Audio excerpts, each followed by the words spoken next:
izay ny mahakasika niny fatahoarinan'ny fionana tamin'ny tompona ndraiky mpanjakana isantsokajiny tamin'ireo mpitarika ny syndikan'ny sampandraharany fananatany dia tapaka fa ho atsahatra ny fitokonana tanterahany reto mpiasa eo anivon'ny sampandraharany fananatany ireto, fitokonana izay efa naharitra 10 andro izao ajanon'izy ireo manomboka amin'ny alatsinaino avizao zany no fantatra fa iverina ndray ny asany ireto mpiasa ireto. Isokatra tanteraka manomboka ny alatsinainy 13 martsa ho avy izao ny biraon'ny sampandraharany fananatany. Nanapa-kevitra ny ampianto ny fitokonana ny syndikan'ny mpiasa eo anivon'ity sampandraharaha ity rehefa avy mifampidinga tamin'ireo tompona ndraiky mpanjakana isantsokajiny ary koa rehefa nahazo fitokisana. Zay mino fa ireo olo ireo izay efa niteny fa solotena président nitendrena manokana fampiraranay dia hitazona ny teniny amin'ny izay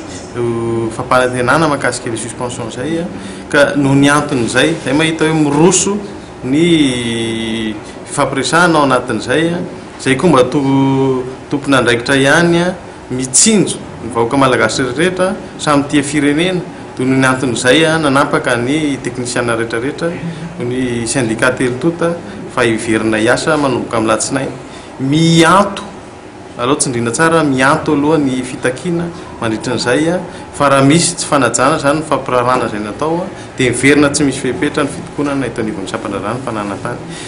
manomboka ny latsinainy zany misokatra ny sampandraharany fananatany manderana Madagasikara. Fa anisan'ny teboka ny fandiran'ny sindika sy ny fitondram-panjakana amin'ny fandrafetana ny politika pirenena momba fananatany na ny politique nationale du foncier. Tondra fanazavana momba izay indrindra amin'izy mpanjakana misahana amin'ny fanajariana ny tany sy ny fampitaovana. Misy foana